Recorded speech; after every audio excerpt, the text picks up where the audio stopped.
I'm so excited to get a chance to chat with you guys today, and I know Trey and Mr. Matt King already mentioned to you our gratitude and appreciation.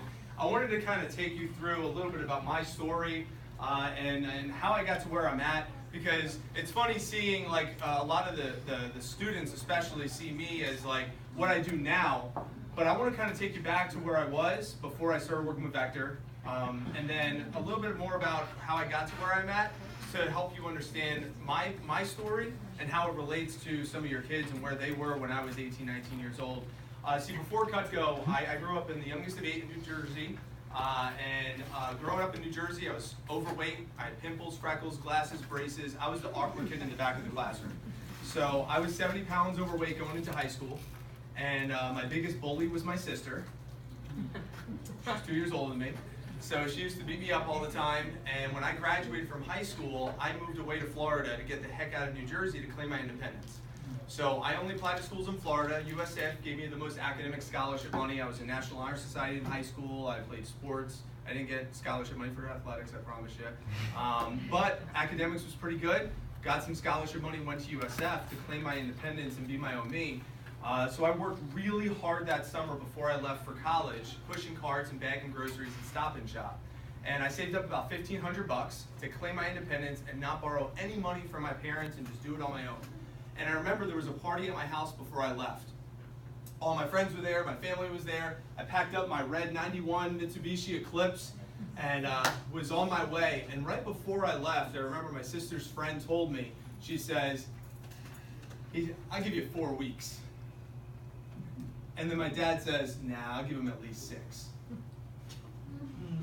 So getting into my car, the last words that I had in my head was that my dad and my sister's friend think I'll be home within a month or a month and a half because I was a giant mama's boy. I wasn't able to support myself. My mom was there for everything. If I needed anything, I always had everything I needed. So that's why I wanted to claim my independence. So I moved to Florida. I was working a work-study job. And I was broke, man. That $1,500 did not last very long, I'll tell you what. And so I had to move back up to New Jersey. And I had to move back up to New Jersey the following summer.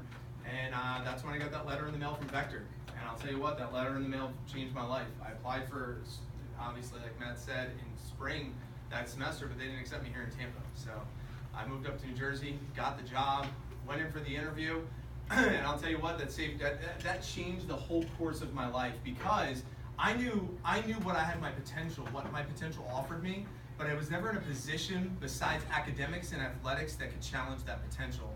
So when I started working with Vector, I told my parents, I was like, I got this new job, I'm selling knives. Now, mind you, my parents know me as the mama's boy.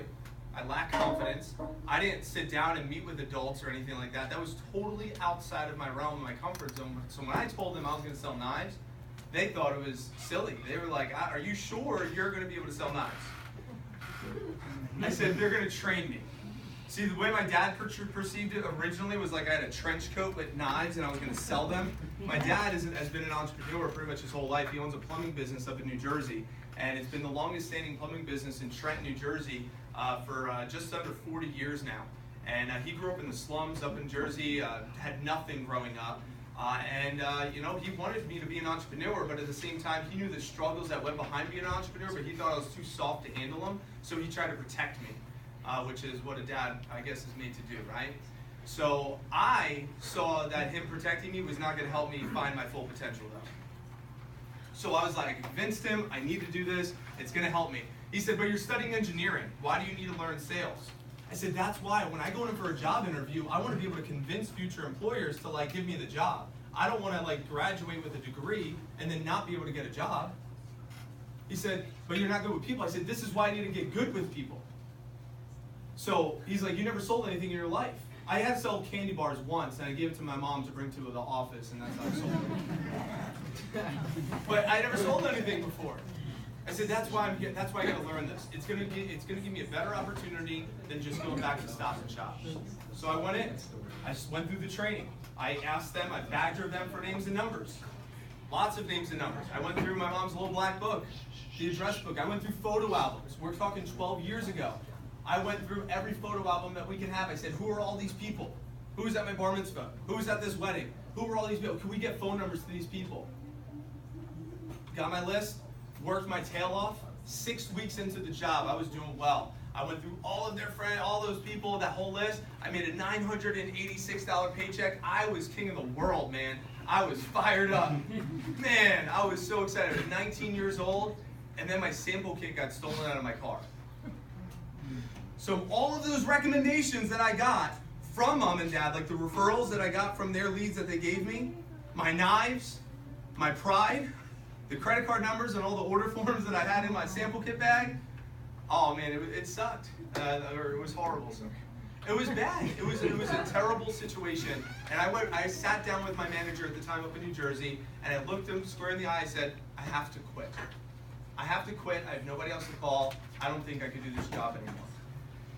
And my vector manager, Andrew Teichman, we still can stay in contact up in New Jersey. He said to me, he said, I can't make this decision for you, but I promise you that this decision that you're going to make will probably mold you for the rest of your life. Because your decision is either to quit or find a way. And he said, if you want to quit, everyone will understand. But if you find a way, everyone will also understand. And I think about that moment when tears running down my face because I love the job so much. Your kids love this job. It's a quirky, silly, job, but it's unreal to them because they're immersed into this environment. I was immersed into this environment. So when my stuff was stolen from me, it was like everything else was stolen from me too. So I found a way. So I was doing everything I can to find more names and phone numbers. I sat down with mom and dad. I was like, I need more people. They're like, we gave you everybody. We don't have anybody else. I was instant messaging my friends on AOL Instant Messenger. This is right before MySpace. Just kind of give you an idea. Pre-Facebook. I was doing anything I can. I went to my old job that I left, that Stop and Shop, and I sat down with Bob Rebely, who was the manager I told I was leaving. I sat down with him and I told him my story. I was like, listen, I really need some help. Would you mind doing an appointment with me? And he bought a fishing knife because he felt bad. No reps. I found a girl from elementary school, Catherine Tranchant, and I found her name in my yearbook that said KIT. I went through all of the KITs, keep in touch, and I called the number, and it was a house phone number to her mom. And she was at my 3rd grade birthday party. And I called her, and I got a demo with her mom. And I did the appointment. It was a great appointment. I told her my story about how my sample was stolen and I need more people to call. And if you could give me more people, that'd be great. And she looked me square in the eye. She said, Mike, you're wasting your time. No one's going to buy these knives. They're so expensive. I was like, no, but I've been selling a lot. Everyone's buying them. No one's going to buy these expensive knives from you. I'm not going to give you any more people. You're wasting your time. So what is this? People are supposed to help. When I need help, you're supposed to give me help. What's up? I deserve this, right? So I sit down with my parents. I'm like, Mom and Dad, I need more people. We don't have any more people. We'll give you. I was like, you have to know more people. So my dad's like, fine, come to Trenton with me. For those of you guys that don't know Trenton, it's I don't know. Think of the slums and then worse than that. So he brings me to Trenton. I mean, we're talking boarded windows, prostitutes on the street, selling drugs on doorsteps. That's where he works. That's where he owns his plumbing business. That's where he grew up. So he brings me there and he gets me 7 appointments for the day. I was like, nice. All right, Dad, I knew you were holding out, man. Dad comes through, right? So I'm fired up. I go into the first appointment. It's at his a warehouse that some guy that he does plumbing business with, and it's a single dude, doesn't buy anything. Next appointment is a guy that owns a furniture store. He's like, you got 5 minutes. Of course he didn't buy anything. And then I go to my next one, and my next one. 6 no sales in a row with no recommendations. My 7th appointment is a group presentation with a whole bunch of people surrounding these couches, and I have this little coffee table to set up on, and no one speaks English. My dad was studying Polish at this point in my life, so he had his Polish friend, and there was food and kielbasa and all this food on this little table, and they're like,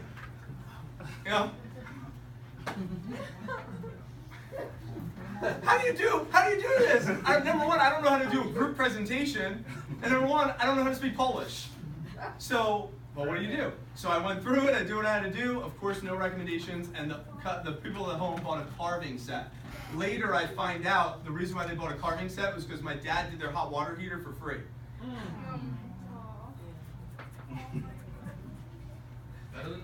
Rejection, rejection, rejection. I'm 19 years old. This is more rejection than I ever faced in my life. And mind you, I didn't ask the girl out on a date when I was in 8th grade because I was scared she was going to reject me. This is more rejection I've ever experienced in my life. What am I going to do? I didn't have another talk with my manager. I said, I have to quit. I can't do this job. I can't do it anymore. It's hard. It's too hard for me. And he says, Mike, let me ask you, how are you sharing your goals with your customers? Like, what are you saying to them? Like, how are you getting them bought into you and your story and what you're trying to do? So I did it for him. I was like, thank you so much for sitting down with me today. I really appreciate you sitting down. And I'll tell you what, I can't thank you enough because my sample kit was stolen out of my car. And all the names and numbers I had was in that sample kit. Now I have nobody to see. So I really need your help at the end of this appointment to introduce me to everyone so I can continue doing these appointments. If you want to buy, that'd be great. But I really just need all of you people that you could recommend me to. He said, how close to accurate? Like, is that a 1 to 10? Like 10, that's exactly what you say? 1, not even close? I was like, no, that's a 10. That's exactly right. That's exactly what I said. He said, now let me play that back for you real quick. And he gave me an analogy, and he helped me understand that I sounded like a desperate boyfriend trying to get a second date. And he said, Mike, how successful is that going to work for you? And he gave me this still stays in my head. 12 years later, he said, when you go to a rock concert or a sporting event, you'll pay $50 to $100 for a ticket, but there's a homeless guy on the side of the street and you don't give him $1. When you're down and out, people will walk by you. But when you're thriving, people will pay to watch you burn. When you are on fire, you've got to light yourself on fire. You've got to move past the disaster and create opportunities and speak it into existence. What a powerful lesson at 19 years old. So I said, you're right, I'm going to do this. And I found a couple more people, and boom, I brought that to my business. And he let me borrow a sample kit. And he said, if you can just pay me back, and I'll let you borrow this one for now. And there was a contest, this big push competition. It was SC2 push, and the trophy for $6,000 was a galley set. And he promoted the vision to me. He's like, imagine what it would be like winning your sample kit back. Imagine what it would be like, the story that you'll tell for years to come of winning your sample set back, winning the galley set. And I was like, yes, I can do it, Every time I go home, my parents are like, are you sure? Every time I go to the office, it's like, Mike Abramowitz, they call me Money Mike. Money Mike is doing it, he's making it happen. Every time I go home, it's like, are you sure this is worth your time? My paycheck started going from those $986 to more like $98, more like maybe even sometimes $40 or $50. They start losing hope. They wanted to protect me like they always did. And I was so invigorated by the people and the managers and leaders I had in my life. I made it happen. I remember I was at $5,900 the day before the contest. And I had an appointment on the Monday after the event. Sandy Rocco. Never met Sandy Rocco, but a kid I played tennis with. Randy Moore's son, Justin, I played tennis with Justin. Randy recommended Rocco. Randy's already owned Cutco.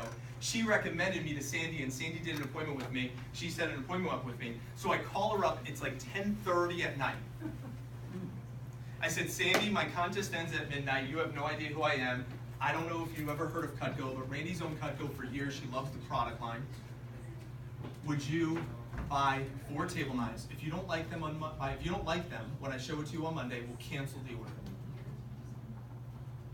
Would you be, and I told her the story, would you be the person who puts me over? She says, all right. She gives me a credit card number over the phone. Gave that order form. I drove to the office. My manager was still there because it's SC2. Everyone's trying to hit their last goals 12 years ago. And I won. And I left that conference up in Catskills, New York, with a box of my galley set that I won. And I'll tell you what, it wasn't even about that. It was about the resiliency, persistence. When that summer ended, I didn't want it to end. I loved what I was learning at this knife job. It wasn't just a job. It was a lifestyle. It was growth. It was friendships. It was stories. It was everything besides money. But the money was good. So I took it down to Tampa with me. Matt told you, I moved down to Tampa. I got promoted to be an assistant manager. Now I could start teaching people what I was learning. The lessons that I learned, I could teach to other people and make an impact on them. I advanced into assistant manager role. I did that for about 12 months, about a year, and then I got promoted to run my own branch office. And when I moved down to Naples, Florida at 20 years old to open up my own headquarters, man, I'll tell you what, that was incredible. Doing all my advertising, finding an office space, dealing with real estate agents, it was incredible. But one thing that not many people know is that during that leadership academy that your sons and daughters are going through, I was getting on a flight and a plane on Friday night at 9 p.m. to catch the 9 p.m. flight, to catch the midnight train, to sleep on a hospital floor for the weekend, to catch the 5 p.m. flight on Sunday, to do my 5 engineering classes that next week. So I had crammed 5 engineering classes, a girlfriend, takes time. At that time, I was also working as an assistant manager. I was still selling Cutco. I had 3 availabilities a week, that's it. And I had to fill up every one of those in order for me to make sure that I had money, because I wanted to support myself. I couldn't ask for help, because my mom was the one that was on the hospital bed. Youngest of 8, who am I going to go to? So I got on that flight. By the way, every flight, $300, last minute flights. I didn't know what the next week was going to be. So I got on the first flight because my mom was sent to the hospital. She was diagnosed with ovarian cancer when I was 16, and just leaving for college in itself was tough. But when I was 20, I got the phone call, said, you got to come home, and the doctor pulled us in the room and said, your mom has 1 week to live. And I pulled the doctor aside. I said, you know, Doc, I'm in college, like, what do I do? And he said, I wouldn't get back on the plane. Sat down with my mom and said, Mom, what do I do?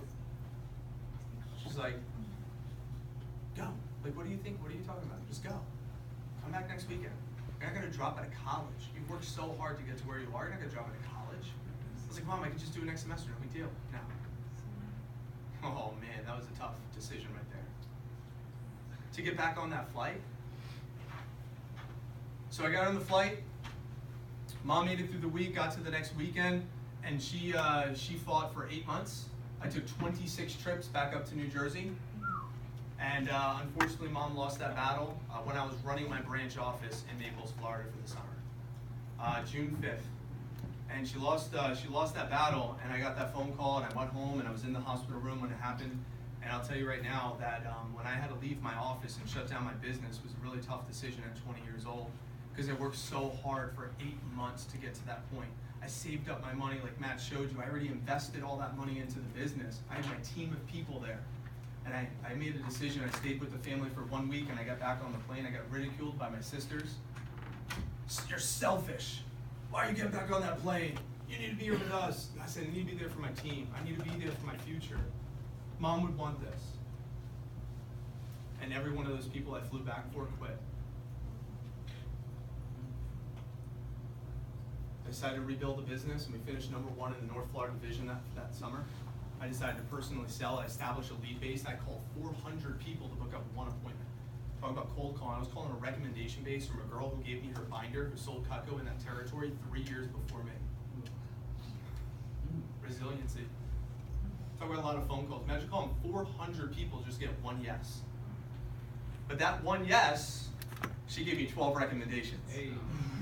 And from those 12 recommendations, I sold 20 grand. Hey, fire. I flat 50%, that was enough. My business profited 2 grand, I personally profited 10 grand. I took that 12 grand and I decided to invest. I bought my first house when I was 20, bought my second house when I was 21, and my third house when I was 22. I decided that, you know what, I'm gonna take this vehicle for everything it's got. I'm gonna milk this company. I'm gonna get my engineering degree, I'm gonna invest, I'm gonna get my confidence up, my communication skills, I'm gonna have a stacked resume, and then I'm gonna move on with my life. That was my mission, that was my goal. So I graduated with my degree in industrial engineering, bachelor's of science with a minor in leadership studies, paid my whole way through college, won a scholarship with Cutco, Personally sold $160,000 worth of product line to pay my way through school. And then Scott Dennis offered me a career position. He said, Pinellas County is open. Do you want to go ahead and open up a headquarters? He said, do you want to work for a boss or be the boss? That's all I needed to hear. I was 22 years old. I was like, I got this. So I found property managers. I rented out the properties. I was running the show. At 22, my net worth was approximately $1 million because I invested a portion of my mom's, my childhood home as well. And the market collapses at 25. So not only did I lose my assets, I lost $130,000 of my own money. I lost my mom, I lost my money. Shortly after that, that girlfriend that I was with for 7 years, we split ways. My college roommate lost his life in a fatal car crash. My sister recently died from a battle with cancer. This is not to get sympathy from anyone in this room. This is to share with you that resilience that I learned that first summer of getting my sample kit stolen. That resiliency is still inside of me. It's just grown, and I'm able to take my circumstantial experiences, my circumstantial experiences, I'm able to grow through them because of my intentional growth that I had to go through here at Cutco. If I didn't position myself to go through the pain, there's no way I would have been able to go through the pain later in life. So my dad tries to protect me all the time because I'm his baby boy. But I realize that him protecting me is not serving me. Now my dad's my biggest fan. I took my dad to Italy last year, and we went to Switzerland. I'm going up to New Jersey to see my dad in a couple weeks, and he's my biggest fan. And I have a thriving relationship with him, and it's fantastic. Absolutely fantastic. I think about in this business, we have something special. We have managers and coaches that are invested in our success. I know I've made Matt King a lot of freaking money. But I've also made a lot of money for myself too. I've worked my tail off to get to where I am.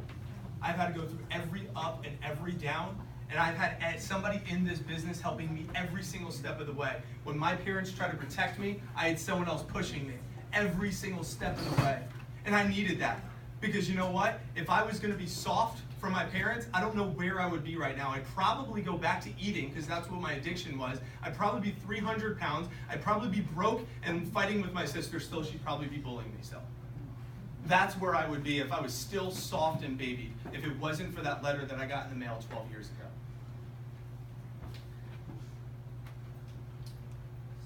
I want to wind up with this. I ask each of you in this room, as you hear my story, I want you to think back to the 18, 19, 20-year-old version of you. And I want you to think about what challenges you had to go through when you were 18, 19, 20 years old. And who was there to protect you and who was there to push you. And if you were to go with the protection and go soft, how would that have changed the trajectory of your life? If you didn't move out and do something, or move forward, or move towards a vision, or do something that was challenging for you, what path would you be on if you didn't get pushed? Or how would life be different? Our Vector managers are on the exact same team as you to help your kids grow up to be great. And now I'm proud to say I've influenced over 20,000 people because of my experience here at Vector to share similar stories that I shared with you today. I cannot thank you enough from the bottom of my heart for being here, to showing your support to our business, to your kids, to our management team, and I really appreciate every single one of you. Thank you. Yeah.